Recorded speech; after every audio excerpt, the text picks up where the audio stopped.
7th of April, 1944.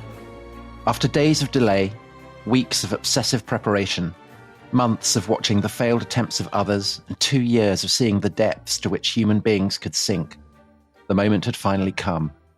It was time to escape. The 2 other prisoners were already there at the designated spot. Wordlessly, they gave the nod. Do it now. Walter and Fred did not hesitate. They climbed on top of the timbers, found the opening, and one after the other they dropped inside. A second later, their comrades moved the planks into place above their heads. One of them whispered, "Bon voyage," and then all was dark and silent. Dominic, that is the, completely gripping opening to Jonathan Freedland's book, The Escape Artist, about Rudolf Vrba, the man who escaped Auschwitz. And the Holocaust is a subject that we haven't yet really done in depth on The Rest is History. But if ever there was a way into that, darkest of subjects, Jonathan Freedland's book is it. It is, absolutely. It is. Hello, everybody. Yes, I remember I read this book last spring when it came out. And that opening scene, unforgettable. So the book's editor at the Sunday Times said to me, would you like to review this book, which is about somebody who escaped from Auschwitz? And I have to say, I'm ashamed to say, I didn't know that anybody had ever escaped from Auschwitz. I thought it was a place you went and basically you didn't come back. So I didn't know this story at all. It is the most extraordinary story, partly because of the escape. So he does make it out. There's the spoiler, but also because what he compiled was the most haunting and incredibly detailed account of what life was like hour by hour, day by day inside the extermination camp. And I'd never read anything quite like it, I have to say. So we're hugely honoured to have Jonathan with us. Jonathan, Guardian columnist, presenter of The Long View, a rival history on Radio 4, novelist. And Jonathan, this really, I guess, is your first work of history. You've written a memoir before, family memoir, going through the 20th century, but this is the first book that you've written focused on a particular episode in history. And I guess the drama, the extraordinary character of the story is what persuaded you to start writing it. I think that's right. It was, I was quite daunted by the idea of wading in to history. It's, even being on this show, quite daunting prospect. Very good to be here though with both of you. But no, I was new to this. I'm a journalist, but as my day job and writing about the contemporary world. But something about this story had nagged at me for a very long time, actually. I mentioned in the book at the start that I had this story in there since I was 19 years old, because I had seen this extraordinary man, Rudolf Vrba, appear in an extraordinary film, actually, the documentary film Shoah, Claude Lanzmann's 9.5-hour epic of the Holocaust. A film which actually is so unusual because there's no archive in it. There's only contemporary, as they were then, interviews with people who had witnessed the killing process. And one of the standout interviews, the man who sort of explodes onto the screen, is this man, Rudolf Vrba, who to my 19-year-old eyes looked a generation younger and in a way was than everyone else on this film, this procession of old, broken men, as it seemed to me. Because he was what? He was 18 when he goes there? He was 17 when he arrived. He was 19 when he escaped. So he was really a generation younger.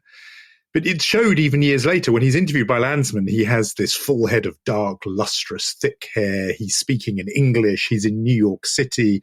He's wearing this tan leather coat. He looks like Al Pacino in Scarface or something. Whereas all these other guys are sort of hunched.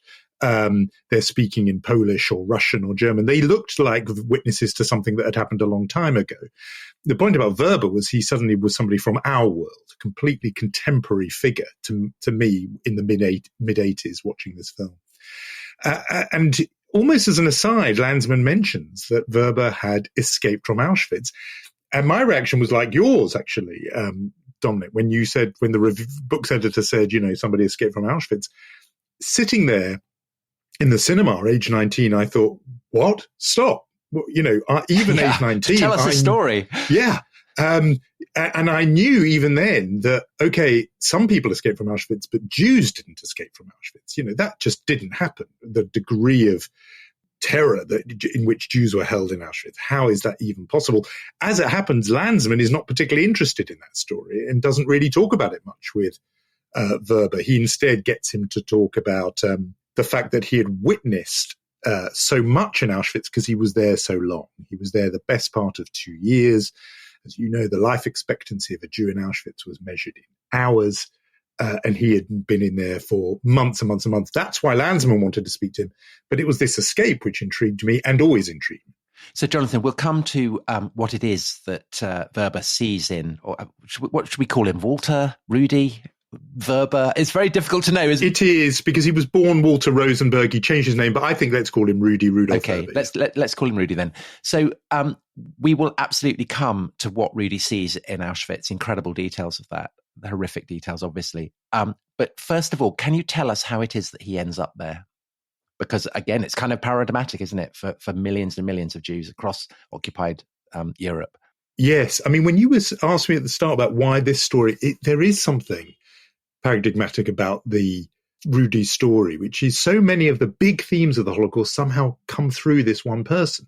And so, for example, one point that I and others are often keen to make is that the Holocaust is not only a German thing, it's a Europe-wide project, and that the first country to deport its Jews, certainly to Auschwitz, was Slovakia, of all places. Even before the Nazis are occupying Slovakia, you have a fascist allied government, meaning a government that's a sort of ally, almost vassal of Berlin, of Hitler's Berlin, that decides to start outstripping almost the Nazis in its persecution of Jews. And so Rudolf Vrba, then Walter Rosenberg, is a young man, bright, boy who's been brought up in effect by a single mother. His father dies when he's 4. He's in provincial Slovakia. He shows unusual promise. He's very bright. He's reading newspapers by the time he's 2 years old. And he's at one of the best elite schools in Bratislava. When he turns up for school in the beginning of the academic year, 1938-39, and is told, there's no place for you. You're a Jew. You cannot go to school. And, I have the photographs there of him in his sort of high school class in the preceding years. And then suddenly there's a gap. He's not there for that following academic year. His name is sort of erased. And so he and his mother go out away from the capital and into a small town where he and the other Jews of the town are barred from school. They have to sort of mooch around, teaching each other, educating each other. But eventually through the door, thudding onto the doormat, comes an instruction to turn up at this place at this time with bags weighing no more than 25 kilograms, where you are to be deported. And Rudy's reaction, a reaction that you have throughout his life, is a kind of defiance, which is, well, what the hell are you telling me to do that for? Obviously, I'm not going to do that. I'm Slovak born. I speak Slovak. I'm a Czechoslovak citizen then. No, I'm not going to do it. And he embarks on what would be the first escape. And the reason I partly called the book The Escape Artist is there are many escapes in his life. But even at that stage, there's the hint of a theme that comes through again and again, which is that, of course, most people don't run away or try to escape, do they? Reading the book, it made me think a lot about, that classic thing that you're encouraged to do from the moment you first studied this in school. What would you do in this circumstance? And the truth of the matter, I suppose, based on this book and everything we know, is that most of us would actually do nothing. We would, if we got that letter, we would troop along, hoping somehow to telling ourselves that things were going to be all right. But there's something is it in his temperament, or just that he's more suspicious, more wily, more streetwise? What is it?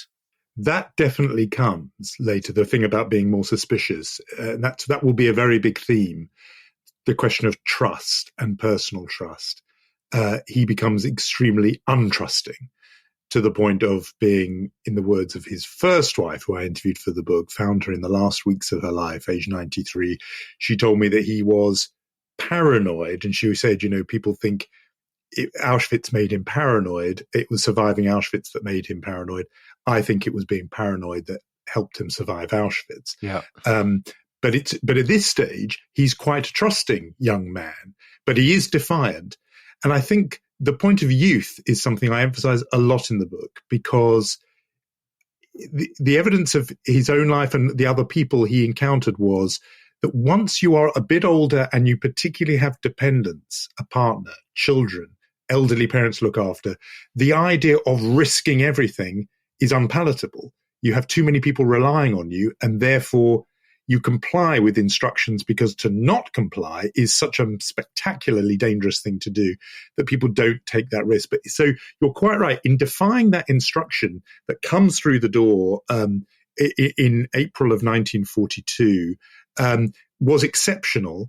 A lot of the other people around him were almost relieved by that, because they thought, okay, at last things are about to be resolved and sort of clarified. We've had this daily ratchet of Nuremberg-style laws restricting what we can own, where we can travel, who we can talk to. We're prevented from going to school. We can't own a business. Now we're going to be taken somewhere else. Wear the star. And we can start again. And the yellow star. Yeah. Exactly. Wearing the yellow star, that great symbol that is so potent in the imagination. All of those restrictions have come. There was a feeling that this has to come to a head at some point. And now, okay, we're going to have to start over somewhere else. There's something clarifying about that. I wouldn't say it's a relief, but people did think, okay, now we know what's happening. And he was exceptional in that.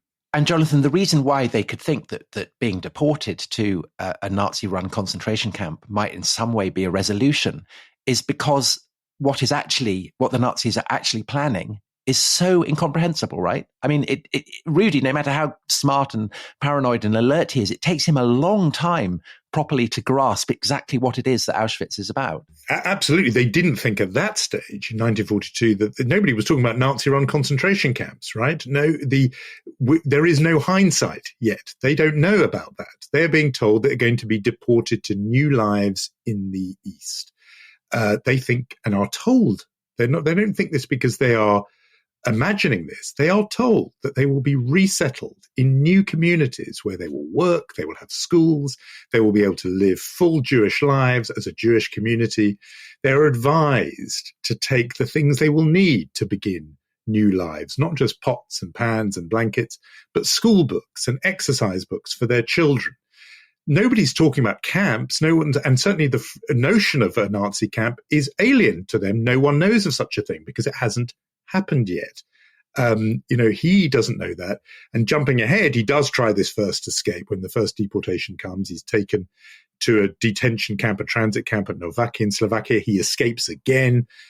He's then taken from there to Majdanek, which will become a notorious death camp. He doesn't know that. He's only there 12 days.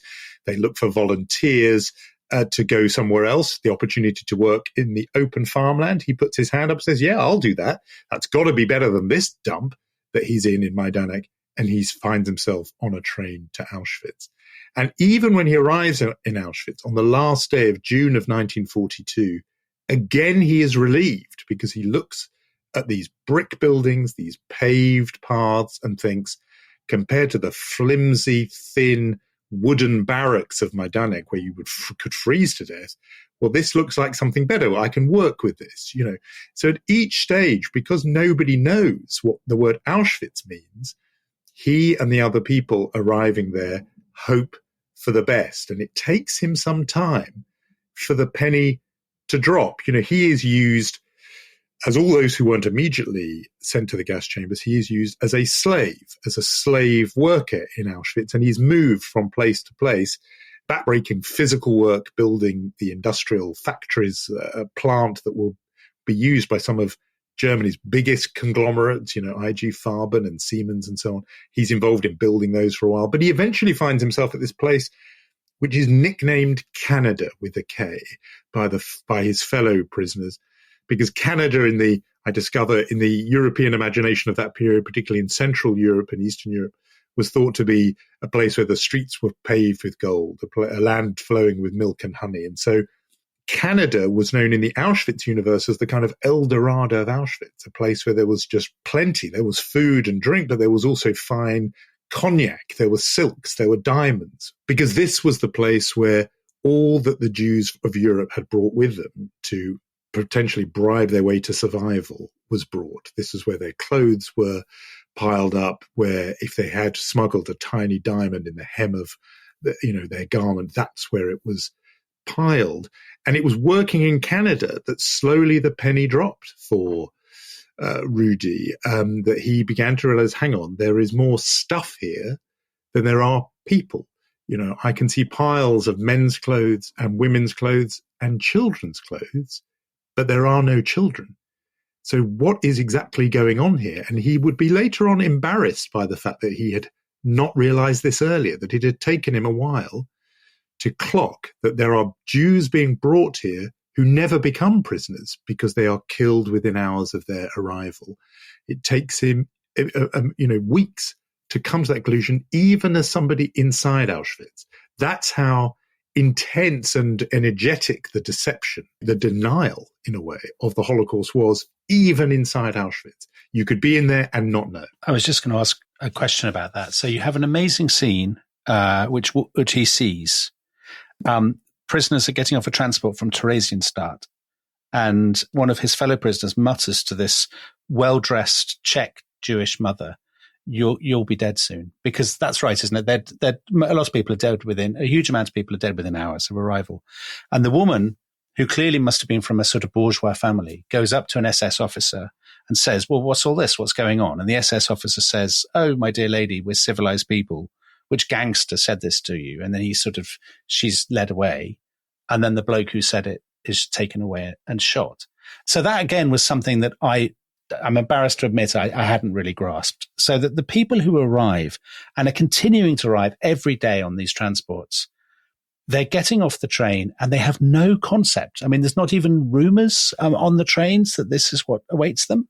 That's exactly right. I mean, Elie Wiesel, famously the Nobel Peace Prize winner and Holocaust survivor, said that the word Auschwitz didn't terrify them when he arrived at Auschwitz in 1944, because nobody had ever, the way he put it was, nobody ever thought to tell us what it was.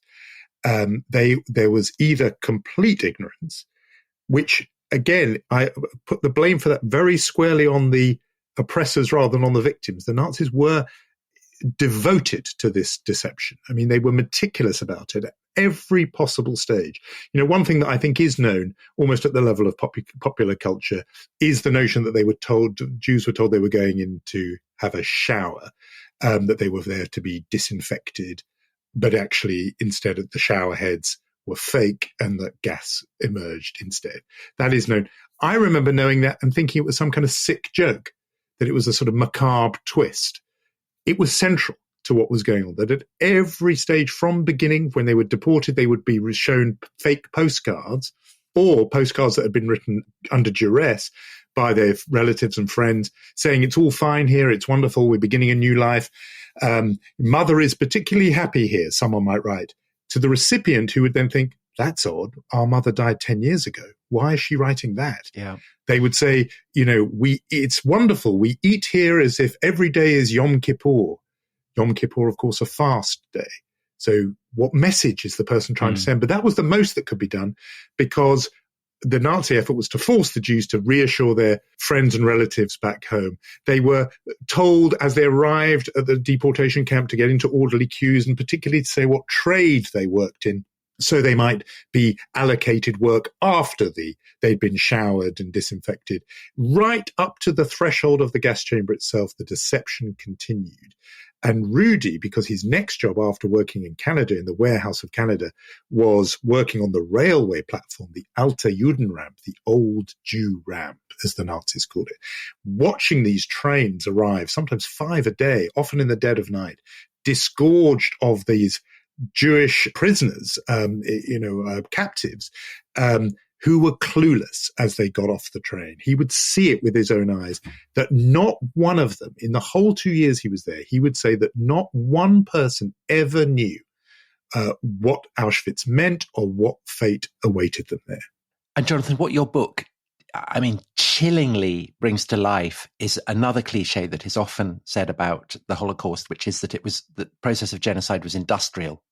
And your description of, 4, 5, 6 trainloads of deportees arriving every night.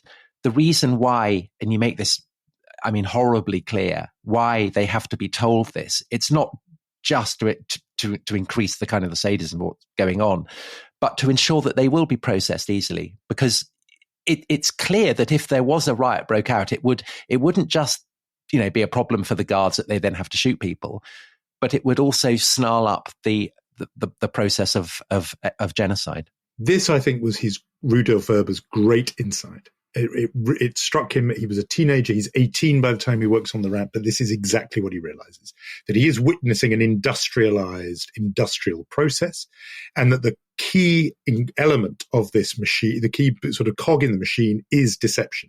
It isn't an added extra. It is essential.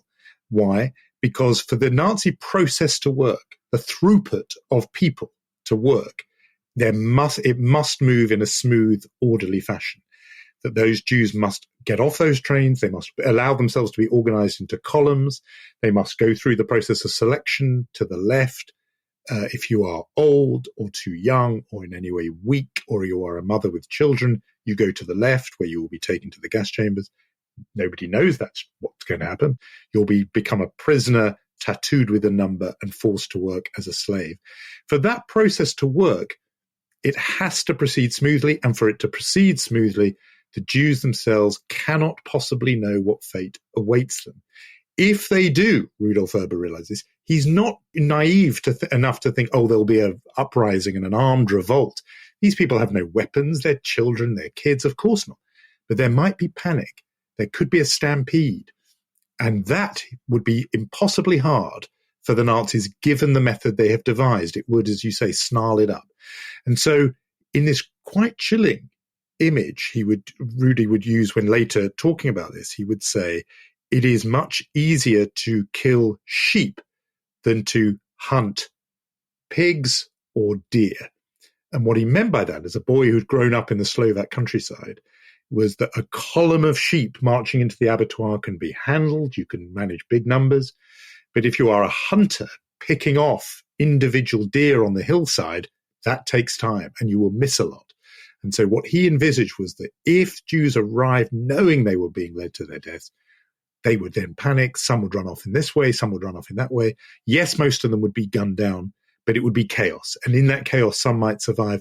And so that's why the Nazis, even at the moment when the doors are locking of the gas chamber, they are being told by their captors, get yourself clean now, enjoy enjoy bathing, etc. They do not, even at the last moment, want the panic that could slow down, that could throw sand in the gears of the machine. And that is what leads Rudolf Vrba to make the crucial decision, which is, if deception is the central element of this killing machine, then the only way to throw some sand in the gears of the machine is to tear through that veil of ignorance that the Jews of Europe have.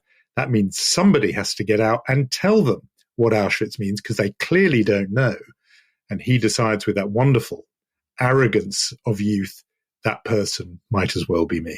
Just before we get to the escape, he's in a position to observe the workings of the machine because he's in Canada. He's an assistant registrar, and then he's the camp clerk, isn't he? So Tom and I were actually talking about this earlier, weren't we, between ourselves? So this is such a difficult question, isn't it? Those people who are in Canada are, it's the wrong word. So, well, it is just the wrong word, but they are collaborating with the machine. They're helping it to work, aren't they? Do people like that have moral qualms about it? Or do they say, would Rudolf have said, listen, working as the camp clerk, it was that or die? This is an impossible situation to be in. Or are most of them still ignorant, so they don't think it's a moral dilemma, as it were? You're right. This is a tough question, and you're right too that, or it's interesting too that Rudy himself really thought about this a lot. I mean, in later life, Rudy would be very suspicious of fellow survivors of Auschwitz if he didn't already know them, because he would wonder, what did they do to survive?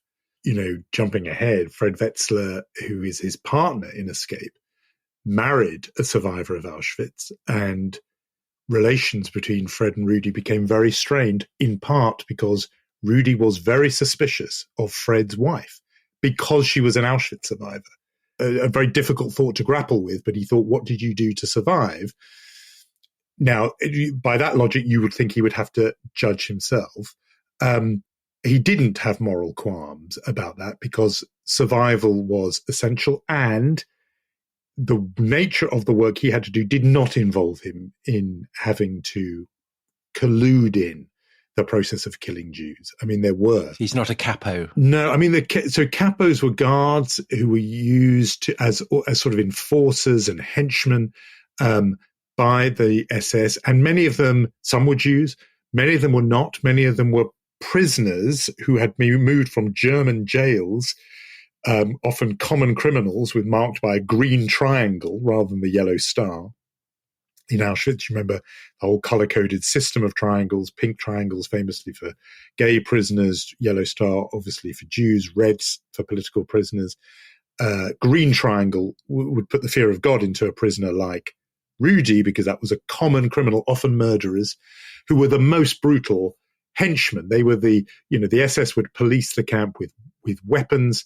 The capos, the green triangle crowd especially, would carry clubs and sticks, and they would have, for sport competitions, could you kill a prisoner in a single blow? Rudy witnessed that, to, a single punch to knock out and kill a Jewish prisoner. They did not see what they were doing as anything like that. Rather, they were still slaves in the camp, and instead of being told to, carry cement, their job, and we should distinguish here because Canada was a specific job, meaning you were in the warehouses, but there were these other jobs to be registrars or pen pushers. Look, on some level, you could say they enabled the wheels of the concentration camp to turn. They allowed the thing to function, and therefore, on some level, that you could make the charge that Dominic raised. Their view, and certainly I think Rudy's view, was that they were engaged in the business of the resistance, that he got the job he got as a pen pusher, barracks pen pusher was his phrase, as an assistant registrar. He got that job because the underground, the Auschwitz resistance, and again, Dominic, at the beginning you were saying how you realized all these things about Auschwitz that you didn't know. I mean, it was news to me that there was a really organized Auschwitz resistance and underground. They got secured jobs for their people in those places. A lot of them were non-Jewish German political prisoners, but increasingly Jewish prisoners were also able to get those roles. And it was because he was in that role that he was able partly to survive. He got more rations. He was able to wear his own clothes. He also had this, a job that enabled him to really see what was going on. But just to show you how alive Rudy was to the issue that Dominic raises, he became frustrated with the underground because he saw that they were working very hard to improve their own conditions, which they did very effectively through a combination of bribery and blackmail of their SS guards. They effectively did increase the not just the quality of life, but their life expectancy in Auschwitz. The concentration camp did rise. Meanwhile, adjoining the Auschwitz concentration camp is the death camp, the gas chambers, the crematoria, and that is continuing at a huge pace. And what Rudy realizes, again, with that great clarity that he seems to have as a very young man, is, well, in a very perverse way, the smooth functioning of this concentration camp, where the death rate is now falling, is actually having a knock-on effect on the death camp, because every time a new transport arrives, in the past, they used to have to pick off 5 or 10% of the new arrivals to keep the concentration camp running. Now they just don't need any new people because people are living longer in the slave labor camp. And therefore, those Jews who are arriving now are sent directly, 95, 97, 98%, to the gas chambers. So he puts it very harshly. And he says, he realized that the resistance was, if anything, allowing more Jews to be killed in the death camp part. And so he begins to think, look, I'm glad that resistance is making life better for prisoners. I myself am benefiting from it, but that is not good enough. Morally, that is not acceptable. The task we have to engage in is stopping the killing in the death camp and in the gas chambers. And that's why he just becomes resolved that he must escape and warn the Jews of Europe. And he is ideally qualified to do that because he has witnessed the functioning of the death camp.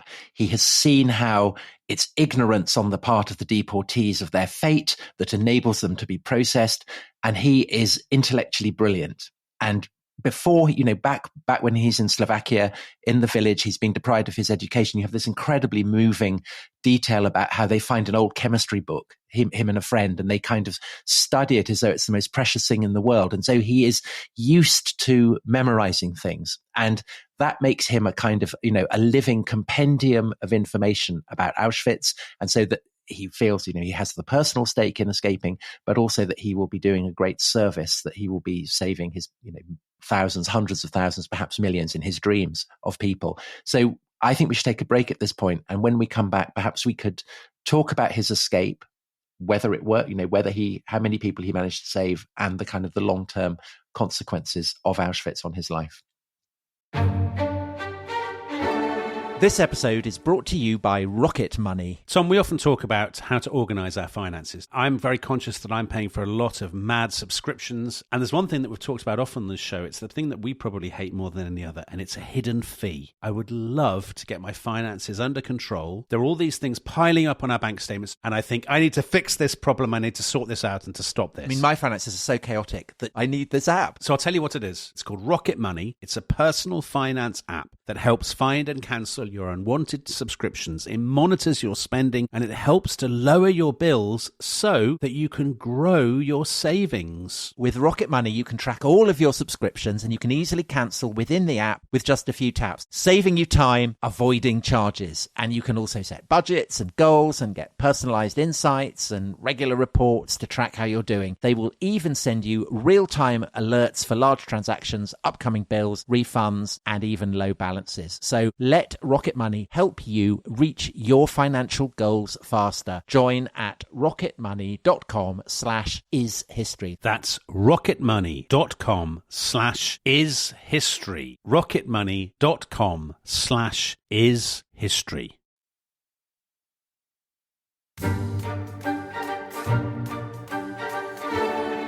Welcome back to The Rest is History.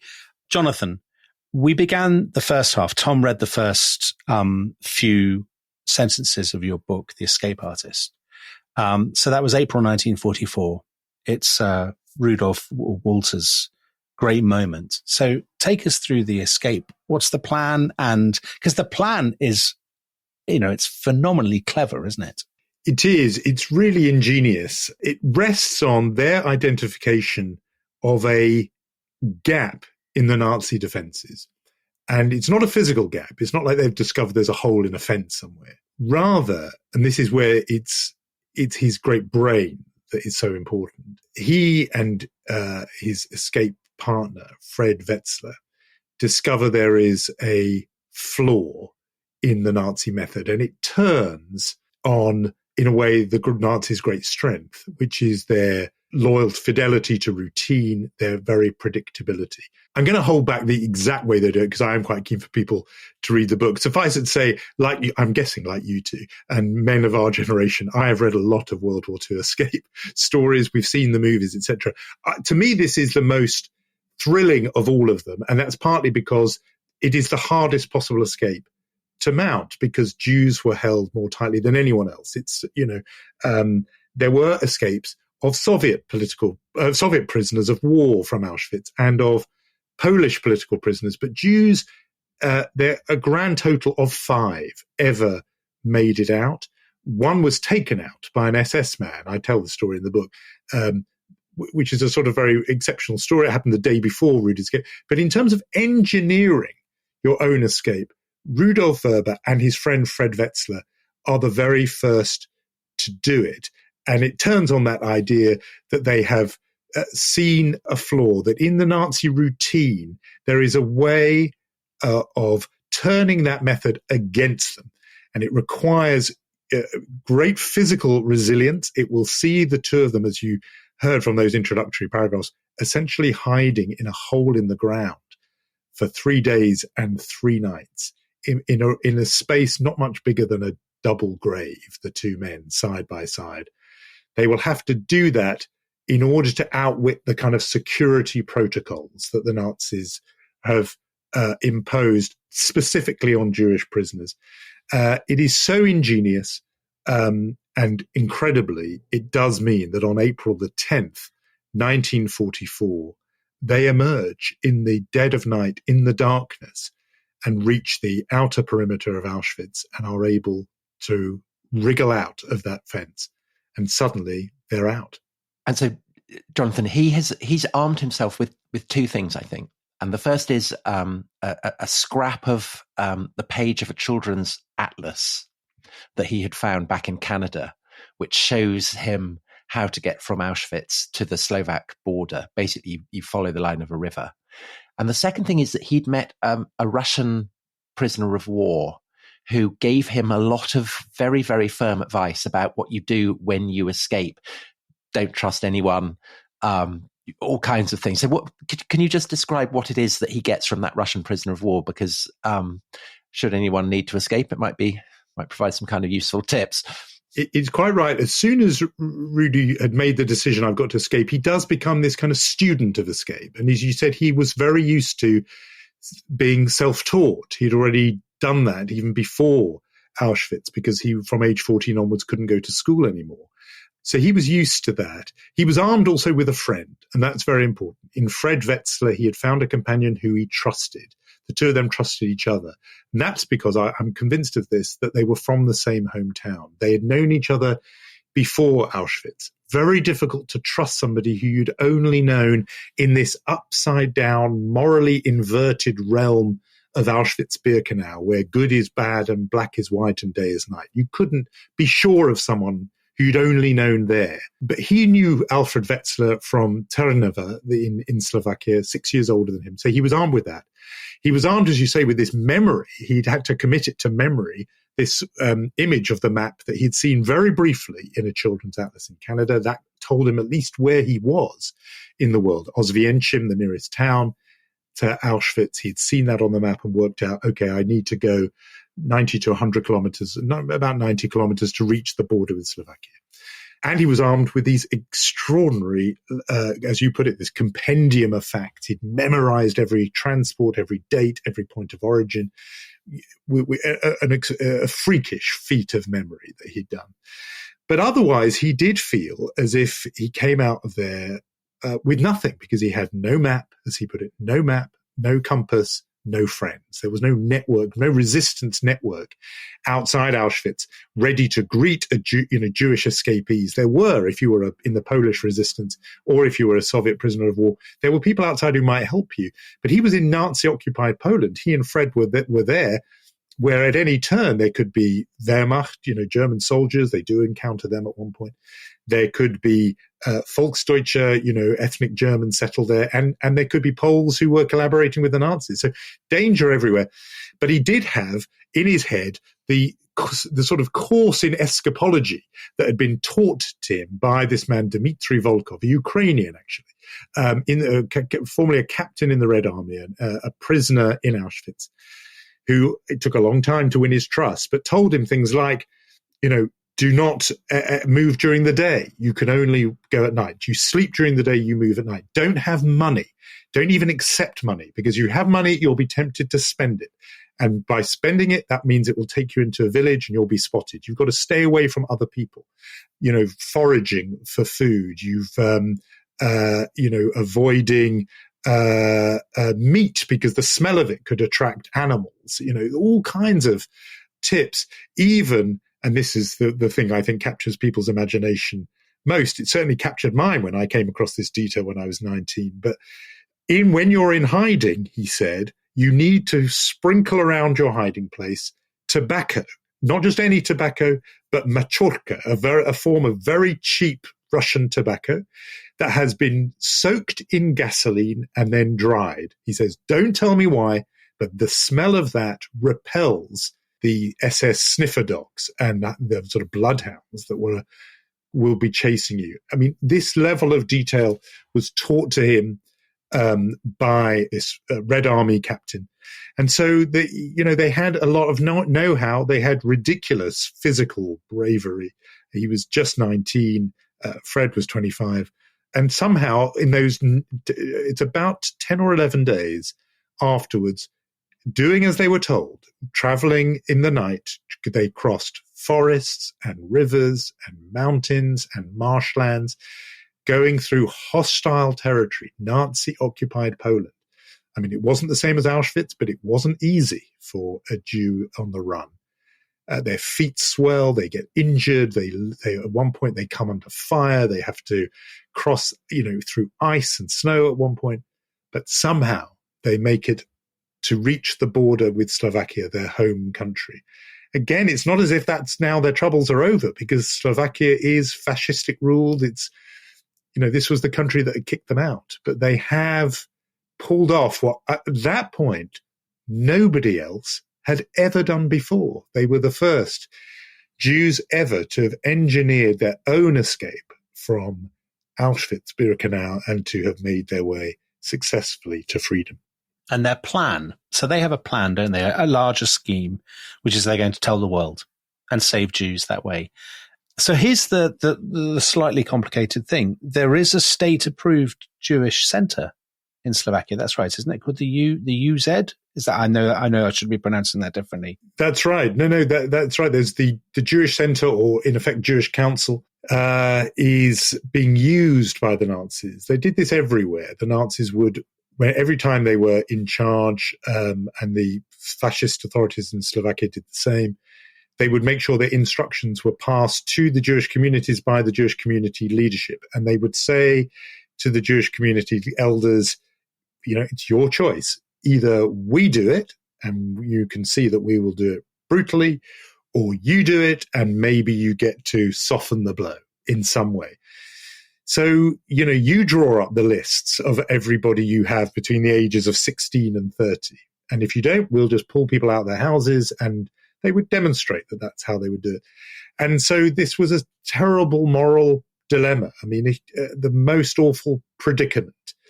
Do we do the devil's work, or do we let the devil do his work unfettered? And the Jewish leadership in Slovakia made not all of them, some wouldn't go along with it, but they made a decision to do it. And Walter, Rudy, hugely resented them, actually, because the order, for example, to turn up, that initial deportation order, it came, as it were, on Jewish community-headed notepaper.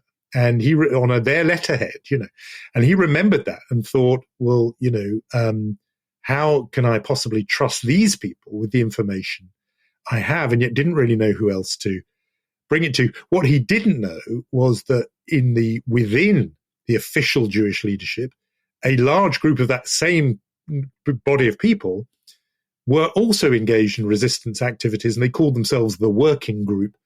And they were also engaged in illicit underground activities. So these were the sorts of hideous moral dilemmas that people were thrown into, where you can see with your own eyes that your fellow Jews are going to be bundled on trains and deported. Do you allow that to happen brutally, or do you allow it to happen where you have some hand in it and perhaps can dilute the edict some way? None of us can know what we would decide. None of us can judge, I don't think, what was right or wrong in that situation. Rudy himself was very judgmental and judged those people very harshly for what they did. But he does make contact through an amazing series of scrapes, really, in one point involving he and Fred dressing up as Slovak sort of pig herds and helping transport a farmer, a good man who helps them. They dress up as his pig herds and bundle a whole lot of pigs onto a train, and thereby go to a local regional meat market, livestock market, and there make contact with a Jewish doctor who leads them to the Jewish underground Jewish leadership. And from there, they are transferred to a small town of Žilina, where, and I've stood in this room, in the basement of the Jewish Old People's Home in Žilina. For the best part of a fortnight, they are in secret, in hiding, debriefed. And there has to be in hiding. These are now wanted men. And I reproduce in the book the SS Gestapo telegram. The telegram goes from the SS to the Gestapo saying, these men are on the run and are wanted. And this would have been put up on the bulletin board of every Gestapo office across the Nazi Empire, across Europe. Walter Israel Rosenberg and Alfréd Israel Wetzler. The Nazis insisted that every Jewish man, if his first name was not, identifiably Jewish, adopt the name Israel as a middle name. And so you see that in this telegram. But they're in hiding the information they have gathered pours out of them. They cannot stop. I mean, Rudy has memorized up to 5 transports a day for the best part of 2 years, the estimated number, the point of origin, and even the sort of serial number allocated to the handful of prisoners on each transport who were selected to live and become slave laborers, those numbers that are famously tattooed on the arm. So he can say 87500 up to 87700 is a transport from, say, Grodno in Poland in August of 1943 or whatever. He's memorized them all, and so every word that comes out of them is taken down as if in dictation by a man who works for the Jewish leadership, and he writes a very dry, strictly factual, 32-page, single-spaced account of what's happened. Reading your account of it, you say that it describes so much that we associate, that Auschwitz conjures up. The life of an Auschwitz prisoner, the topography of the camps, the initial journey by cattle truck, the shaving of heads and bodies, the tattooing of numbers, the color-coded triangles, the barracks, the inner and outer chain of watchtowers, the roll call, the sign saying Arbeit macht frei, the slave factories, the hanging of attempted escapees, the starvation, the casual beatings, all of it. So all of that is in there. But I was startled when you say that the word gas didn't appear until page 7. And its core revelation that all but a small number of Jewish deportees for Auschwitz were murdered on arrival didn't come until page 8. So, I mean, it's this kind of weird combination of the unbelievable horror of what is being described, and yet evidently this kind of almost bureaucratic, punctilious attention to detail. I think that's probably on Oskar Krasniansky, who compiles the report. He's no writer and he's no journalist, and he doesn't order the verbatim words that have come out of these 2 young men in the way that I think any of us would. Instead, oddly, he decides to sort of frame it chronologically. So each one, Wetzler and then Vrba, describe chronologically what happened to them, starting with their arrival in the transit camps, Novaki in Slovakia in Rudy's case, and Seret in Wetzler's case, and that's why partly it takes you till page 7 before you actually get the kind of the lead, and it's frustrating to read in that sense, because you think it should grab the reader by the scruff of the neck. I think what was going on there was a sense and awareness that this will be unbelievable to people reading it, and therefore, if you start with the sort of headline, as it were, it would be too easily dismissed. Yeah, and therefore it needed to be assembled sort of methodically, where, it's first one fact, then the next fact, then the next, until they build. And, between them, Oskar Krasniansky, who compiles the report, he's actually an engineer, and his boss in the Jewish Council, Oscar Neumann, is a lawyer. And so between them, an engineer and a lawyer, neither of these are people interested in telling a sort of gripping story. They are rather interested in presenting a chronological sequence of facts and a kind of anatomy of this factory of death, which is something nobody has ever known in human history before. And so this document is drawn up, and who does it go to, and what is their reaction? So the report is finally finished, and it embarks on a journey of its own, almost in a kind of escape journey of its own. And I think my book is the first time in one place that's ever been assembled, the actual route it took. It is a gripping yarn, I think, in its own right, because it then has to be smuggled hand to hand across borders, across occupied Europe.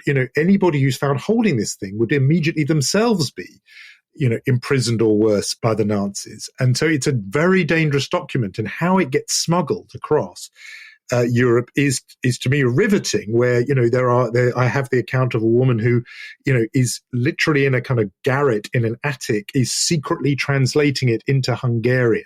There are figures in the resistance who meet each other at an art gallery and smuggle. One copy is surreptitiously moved from the briefcase of one resistance man into the briefcase of the other, so that no one will see the handoff of the documents.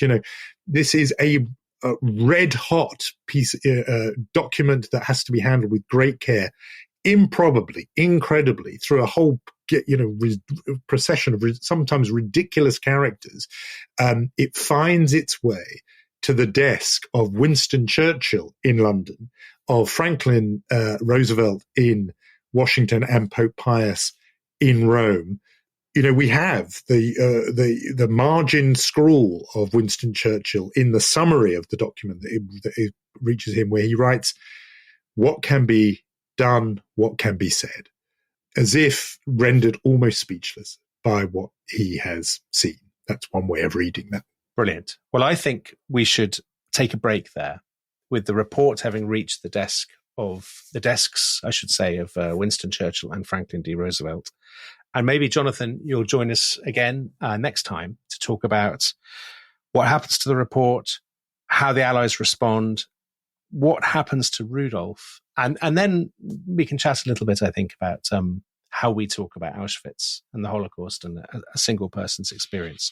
So lots to talk about, and we will see you on The Rest is History next time. Bye-bye. Bye-bye. Goodbye.